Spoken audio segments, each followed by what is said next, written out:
everyone. This is Wings for Life. I'm Ann Edenfield-Sweet, and we have a wonderful program for you tonight. Tonight, we have Max Kaufman. He is a mental health attorney in the misdemeanor office division of the law offices of the public defenders in Albuquerque. Boy, that's quite a handful, isn't it? But what is so neat about Max is he has a passion to try to help people, especially those that are suffering with mental illness, disability, and homelessness. He presses the criminal justice system to have more compassion and fairness towards this extremely vulnerable position that so many people find themselves in while they connect clients to community resources. So tonight, he's going to share with us tips that he has learned by being this public defender. How can we help a public defender, and how can a public defender help us? So I'm thrilled to have Max with us tonight. So tonight, Max, take it away. Here you go. Good evening, everyone. Thank you so much. It's quite an honor to be here. I want to say off the bat, I'm not here to represent, my office or any position I'm in. I just care about my community, the people I serve, and I want to see what I can do to help individuals advocate for themselves and utilize the resources that are out there. So this is just very practical tips for how your public defender can help you. Now, I want to preface this with a little bit about myself, and graciously gave an intro about me.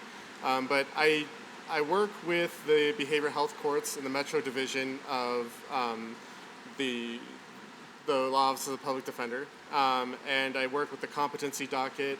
I work in trials. I try to advocate as best I can to reduce the stigma of mental illness and disability and homelessness in the courts and outside the courts. I'm also a systems change advocate. I want to see what I can do to help improve the system to create more fair, just, and compassionate outcomes. And so part of that is me giving this presentation to you. So let's just dive right in. So how can your public defender help you? When we ask this question, we have to back up a little bit. Let's say you're charged with a crime, and you're in jail, and now you have no idea what's going to happen next. You're probably going to have the thought, I wish someone can explain to me what's going to happen and make sense of this whole situation. Well, that person is your attorney, a lawyer, who, you can hire one, but what if you don't have any money? What if you can't pay for an attorney? Then what? Well, in the United States, the government's supposed to give you an attorney, provide one for you.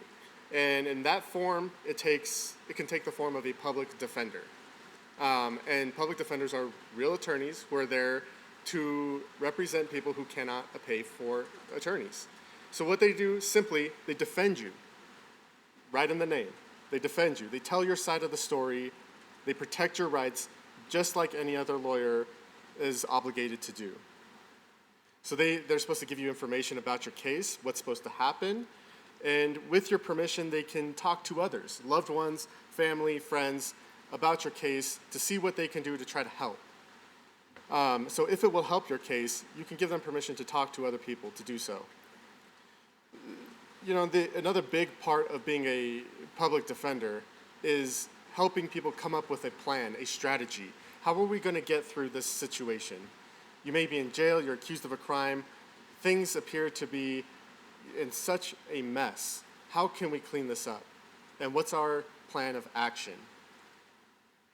And lastly, this is something I really want to emphasize in this presentation. It's how can a public defender help you get connected to resources that will help you throughout this case? And I'm going to talk about that. And I want to say this presentation, there's a lot of information. And I don't expect everyone to listen to this and remember everything. But at the very end, I'm going to go through some key takeaways. So I'm going to try to simplify it into 4 points that it would be great if everyone could just remember and keep in mind if you are ever caught up in the criminal justice system because I think these points will help you tremendously. So let's get started. There's, I will admit, some negative assumptions about public defenders. And there's the saying, oh, public defender, more like public pretender. I've heard that many times. And where does this come from? And what I hear about, from many people who are interacting with public defenders is that sometimes these attorneys are just too busy to talk to me, or they don't care. It doesn't seem like they know my situation, want to find out my situation. They have so many other cases. I'm just going through the system, and this attorney can't be bothered to help me. So I want to change that. I want to change that perception, because what we can do is the client and the attorney can work together to create an impact on each other's lives and their case in a very meaningful way if we do it together. So it's important to back up a little bit again to talk about, what does a public defender have to do? What are their duties that they owe to you? So they have a duty to fight for you. And like I said, they are real attorneys. They went to law school and they passed the bar, and they are qualified to represent you. So they must give you advice on your case. They must advise you and tell you what is appropriate and what course of action would probably lead to the best result.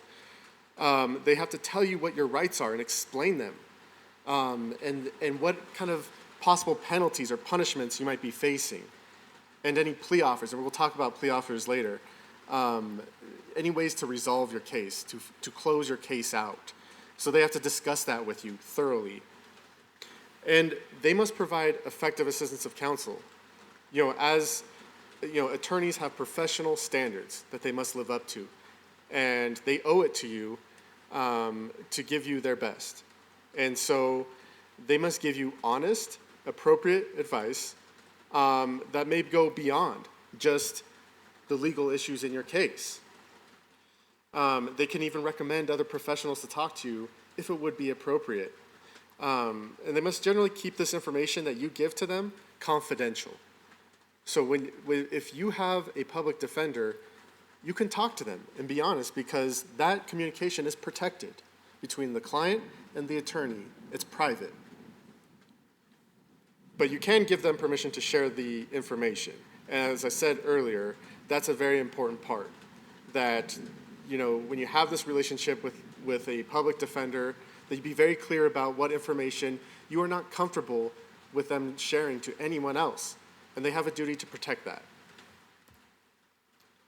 So what happens when there's problems between a public defender and a client?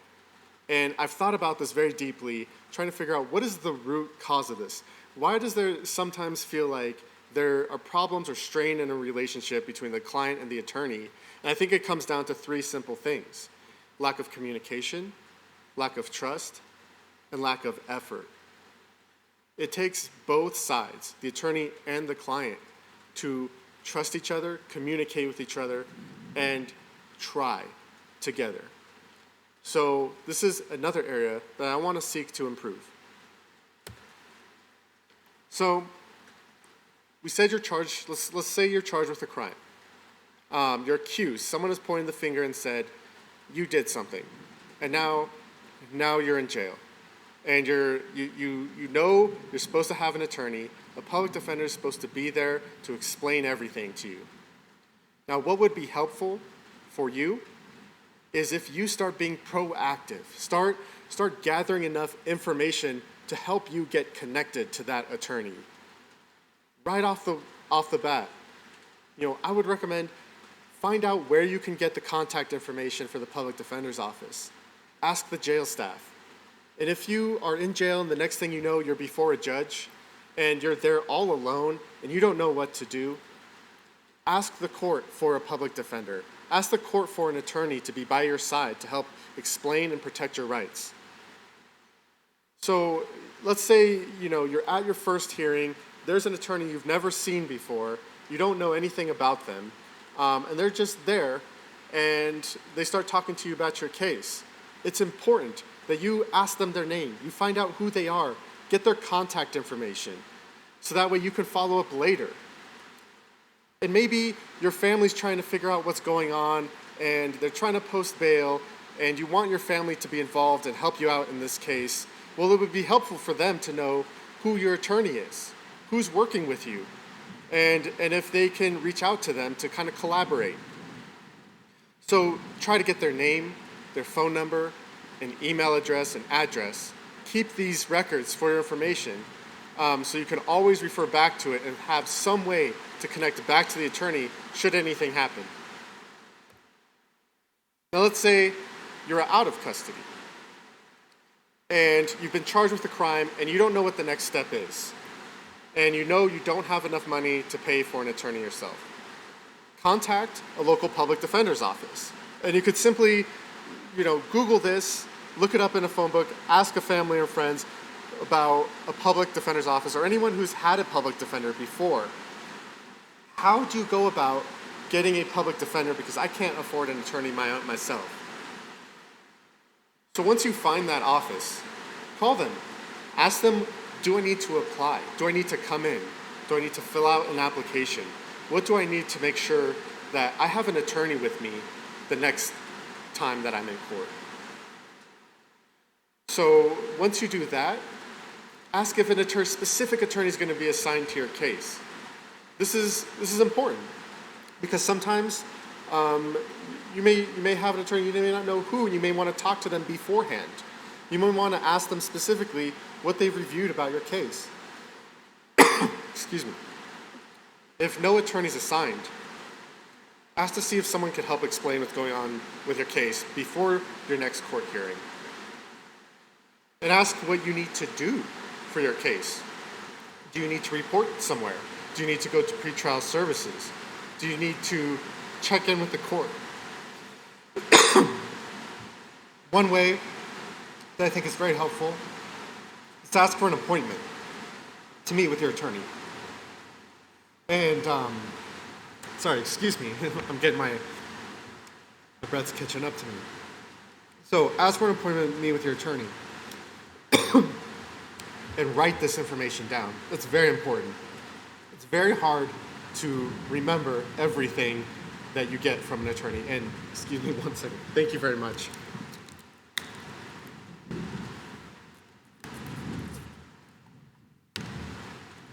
I want to emphasize writing this information down because this criminal justice system is so confusing. There's so many twists and turns, and you may not know what's about to happen and what you're expected to do.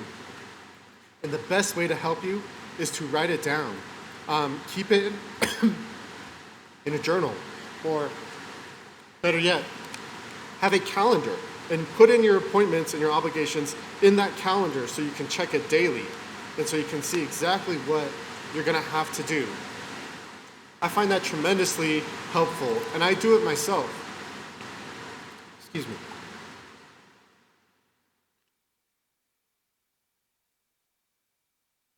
Like I said, asking for a one-on-one meeting with your attorney is so valuable.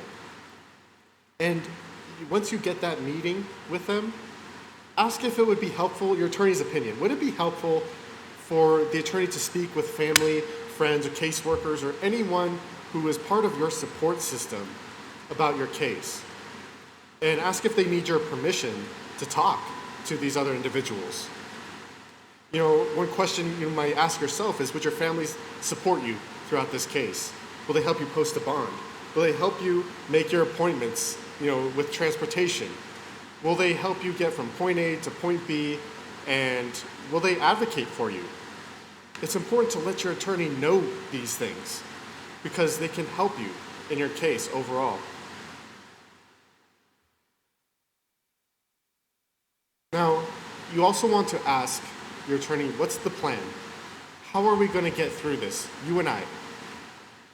What is our strategy? How can we get the best result out of this case? That's a very important thing for you to understand.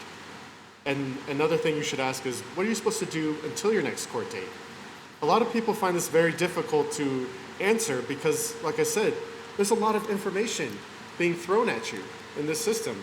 You may not know or remember that you have to report to pretrial services or probation the next day.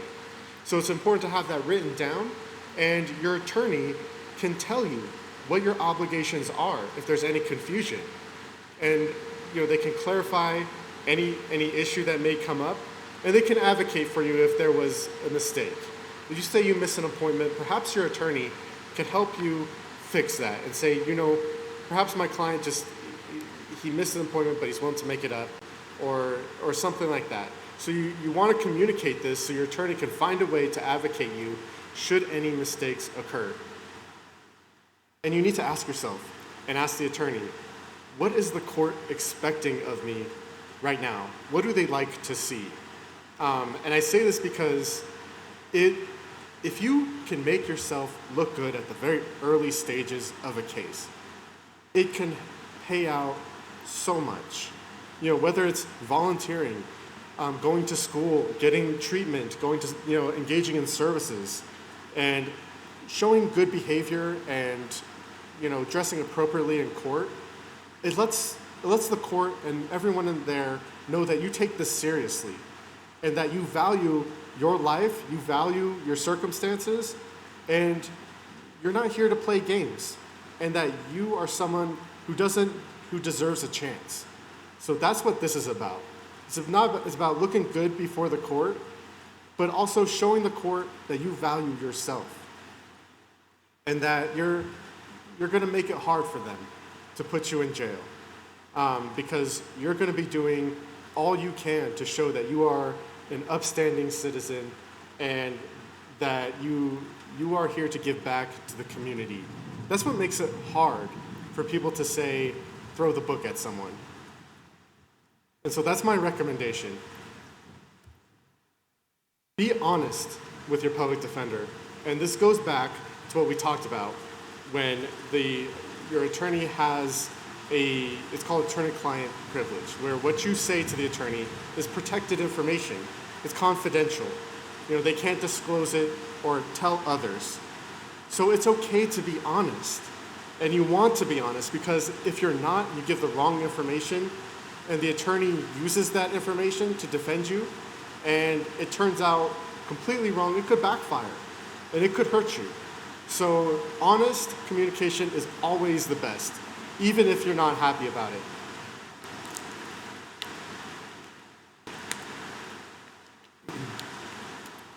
Ask your attorney, what are your options? And this goes back to talking about what's the plan for the case? Is there an option to go to trial? What is trial? What does that look like? And go through that thoroughly with your attorney to explain it. You could even have them draw it on a piece of paper, what it would look like, or show you pictures of what the courtroom looks like, to show you, so you can really imagine what a trial experience is like if you've never been through a trial. You can ask your attorney, what's a plea? Is there some sort of deal that we can make to where I don't have to go to trial because I don't want to go to trial for whatever reason? Is there something we can do instead? Is there a program? Is there a treatment program that I could get into, a court program that I could get into that would be helpful to me and means I don't have to go to trial? So ask your attorney to go over all of these things for you.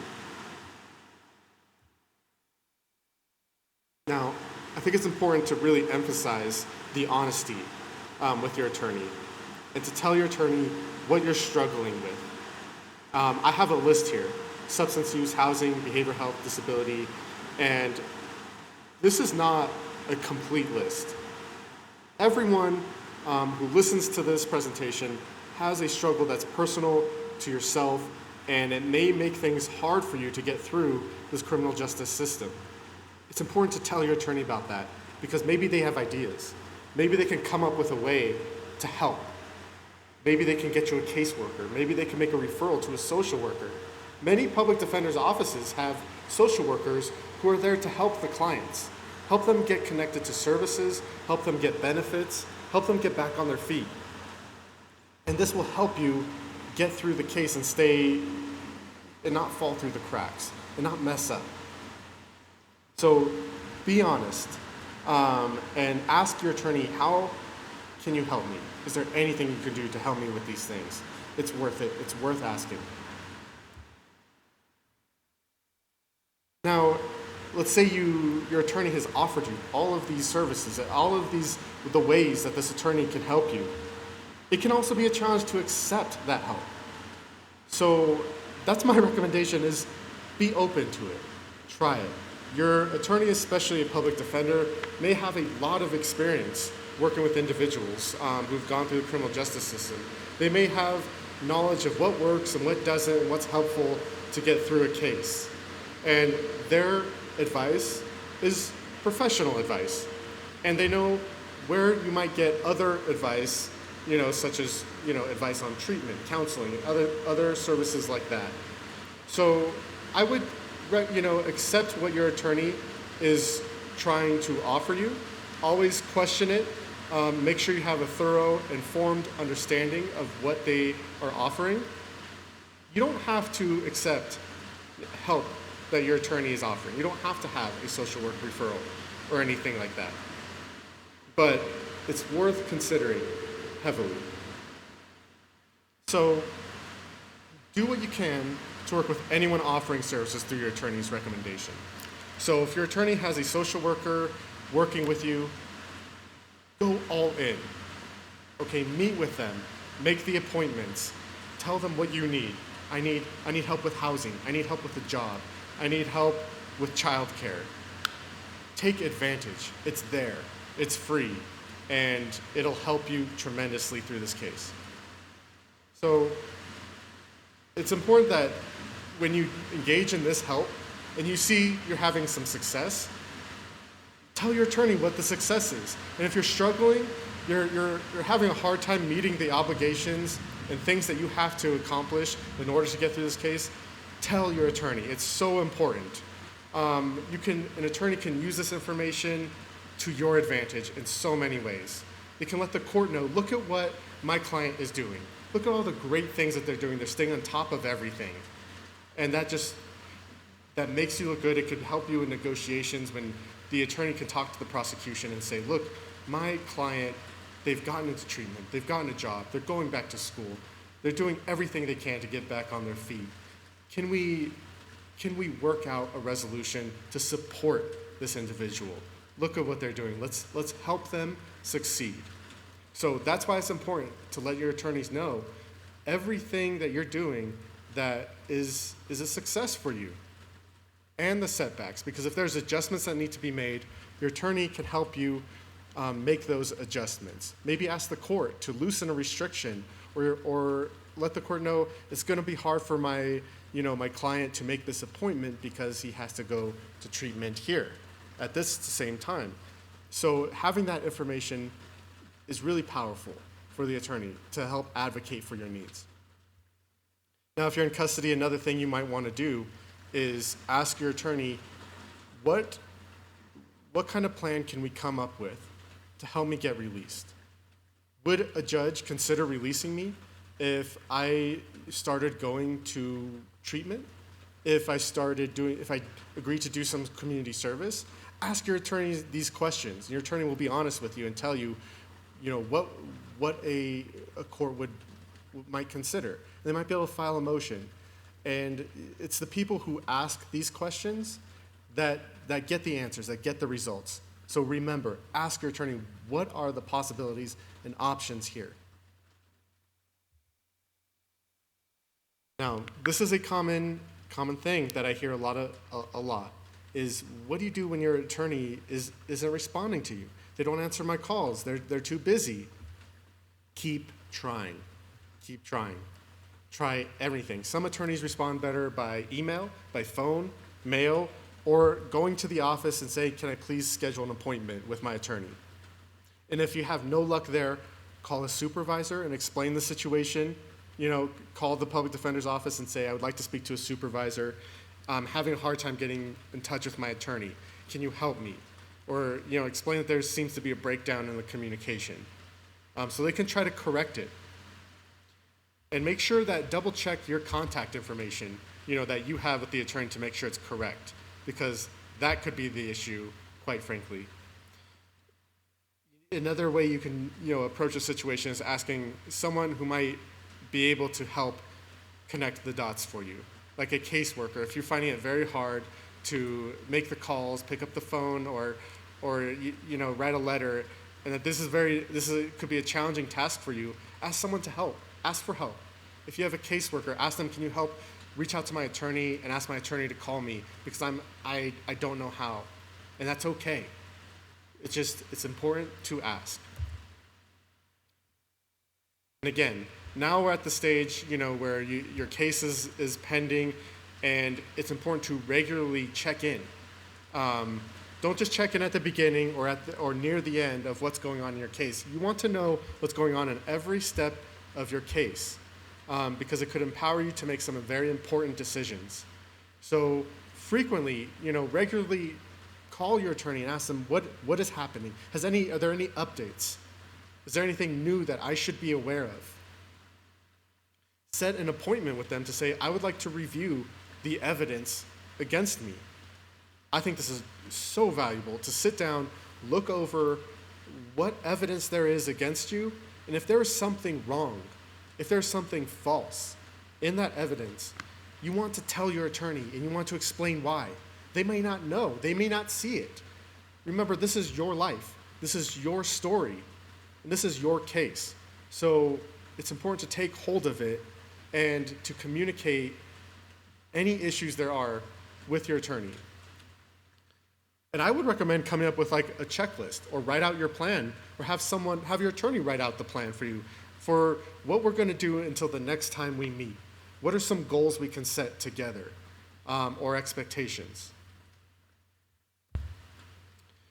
Now, I mentioned earlier that we would talk about this, about a plea. Now, if the prosecution, let's say the government, the prosecutor wants to say, if you wants to negotiate with you and say, if you say you're guilty of a crime, then in exchange, we're going to give you a lesser punishment. So you could go to trial, and if you lose, you might face a very severe punishment. But if you take a plea, you say you're guilty to something else, we might get a lesser punishment. So if the prosecution says something like that to your attorney, they're obligated to tell you and communicate that to you. And you'll need to decide if that's something you want, if you want to take that plea offer. It's up to you. And so you need to ask the attorney to explain, what are my rights that I would be giving up taking this plea? What are the advantages of this plea? What are the disadvantages of taking this plea? And make sure that you have all the information available to you, so that way you can make the best decision possible before you accept any kind of deal to resolve your case. You can ask the attorney to explain it in different ways if you're having difficulty understanding it. And if you let's say you communicate very well with a loved one, a family member, a caseworker, someone like that, and you want the attorney to explain it to them so that they can communicate it back to you, ask if they can sit in on the conversation to help facilitate the dialogue. Ask what would happen if you didn't take this plea offer. Like I said, ask the attorney to explain your rights. How might it affect your immigration status if you're not a U.S. citizen? Would you lose your rights to own a gun? And ask her, would it hurt my chances for employment? There are no stupid questions.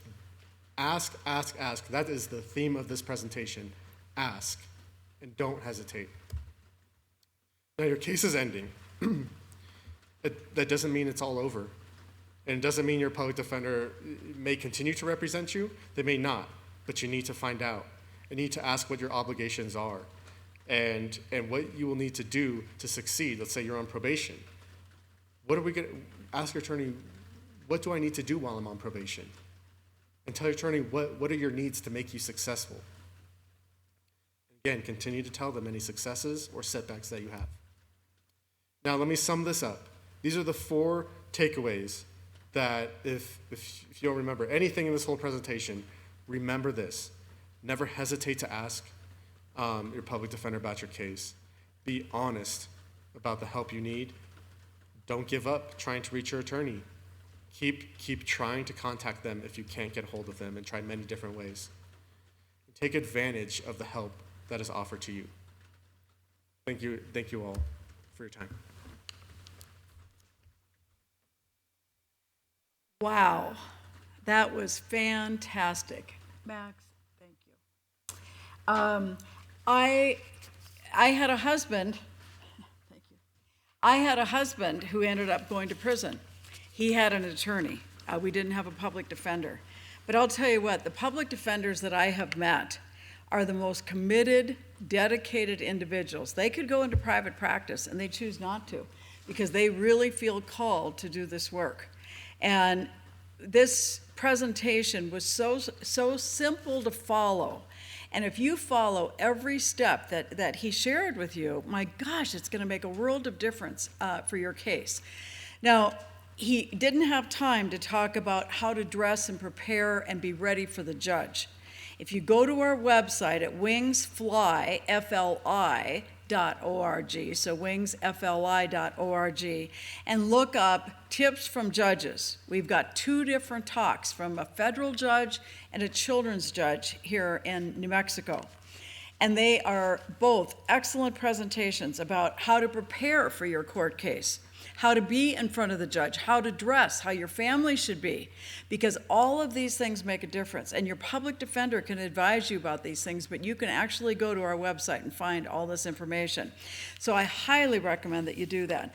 And also his suggestion about community service. I can't tell you how many people come into our office, and I would highly recommend that you are doing something positive to show that judge that you are making a difference and you care about your case. Because as Max said, it's up to you. This is your life. It's not your public defender's life. He or she will do the best job that they can for you, but it's your life and you've got to fight for it. So I just hope that you will pay attention to everything that he said, because it was wonderful, just absolutely wonderful. Well, you know, I always like to close with a story. So I was trying to think, how am I going to close? What kind of story am I going to close after this one? And these are 6 little stories with lots of meaning. And all of these key words, I think, relate to what he was talking about. So number 1, once all villagers decided to pray for rain. On the day of prayer, all the people gathered, but only one boy came with an umbrella. Now that is faith. Second little story. When you throw babies in the air, they laugh because they know you'll catch them. That is trust. Number 3, every night we go to bed without any assurance of being alive the next morning, but still we set the alarm to wake us up. That is hope. We plan big things for tomorrow in spite of 0 knowledge of the future. Well, that's called confidence. Number 5, we see the world suffering, but still we get married and have children. That is called love. And number 6, on an old man's shirt was written a sentence, I am not 80 years old, I'm sweet 16 with 64 years of experience. Now that is attitude. So I wish you absolutely the best. And have faith, trust, hope, confidence, love, and attitude. And always remember that good friends are the rare jewels of life, difficult to find and impossible to replace. And that goes for our very good public defender, too. So we hope you have a great night tonight. Thanks for being with us. And we hope to see you next Monday, 6 o'clock. We've got another great program for you. So thanks for joining us tonight at Wings for Life. See you next week. Bye-bye.